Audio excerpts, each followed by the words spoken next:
Presidenti Amerikan Donald Trump këmbgul se vendet bërthamore në Iran u shkatruan plotësisht nga sulmet amerikane, pavarësisht një raporti të inteligjencës që hedh dyshime mbi suksesin e tyre.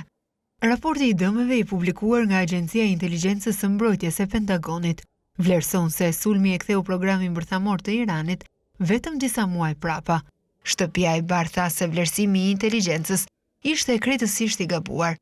ndërsa sipas raportit, i cili u artua nga Agjencia e Inteligjencës së Mbrojtjes në SBA, sulmet ajrore bllokuan hyrjet e 2 prej objekteve, por nuk shembën ndërtesa nëntoksore në Iran.